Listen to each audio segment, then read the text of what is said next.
Right, switching gears now. Taylor did a pretty good job over there in your neck of the woods right there in front of the Chroma, right, Ted? Up there on the Chroma, very good. And you know what, man, is it cold out there today. Look at that, 4 letters, B-R-R-R, Yeah, Burr. yeah, there you go. Say? One word, Burr. Yeah, there you go. Like a knucklehead, I forget the long john, but Yeah. so I guess that's a little too much info. But there was a little bit of snow flurries picking up out there. The snow's picking up, yeah. It's definitely going to pick up in intensity as we head through the overnight hours. Let me show you this from the National Weather Service. Winter storm warning out. That's through noon tomorrow, and I'll talk about snowfall totals coming up in a little bit. But there you see the snow picking up in intensity. There's more coverage than depicted here. You hear me say this a lot. The radar doesn't pick up snow very well, but there is more coverage than that. Look at these lows this morning. Ouch, and highs today.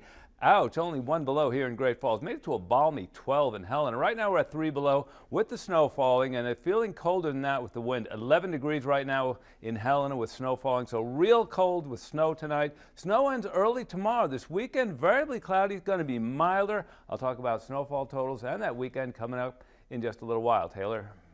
New information tonight. Federal Emergency Management, or FEMA, officials have denied Montana's request for $44 million in disaster funding following one of the worst fire seasons the state has ever seen, with more than 1 million acres burned in 2017. FEMA has already granted the state $11 million, covering some of the expense for 8 of the most destructive wildfires. Montana spent its entire 2-year, $60 million wildfire budget partway through the 2017 fire season. Governor Steve Bullock sent a letter to President Donald Trump in November requesting additional funds, describing problems like destroyed crops and livestock, and paying the National Guard for their help in fighting the fires. According to the Montana's Department of Natural Resources and Conservation, the $11 million FEMA has agreed to give Montana will not be received by the state for another 2 to 3 years. In other environmental news, as Talon Energy prepares to clean up toxic coal ash remnants from the Colstrip power plant, rumors are surfacing about possible groundwater contamination. Our Mary Jane Bellieza spoke with City Mayor John Williams to find out exactly what's going on in Colstrip. Following the 2008 Colstrip power plant lawsuit, where 57 residents sued the owners of the plant due to possible groundwater contamination, Mayor John Williams says while there were some residents who took exception to the water supply they had, he says those residents were outside of city limits. They were not on the city water supply at the time they had issues. The other residents, I think, did not necessarily was the groundwater supply. It had to do with the elevation of the water table within our city limits. So the city was never a part of any suit against the companies for groundwater. They never were, and I don't think that they have any need to be. Williams says the city of Colstrip never had any issues with their water supply to begin with. He says the pipeline which leads to Yellowstone River remains stable. Have never had any issues with our water supply. They never have, and they never will.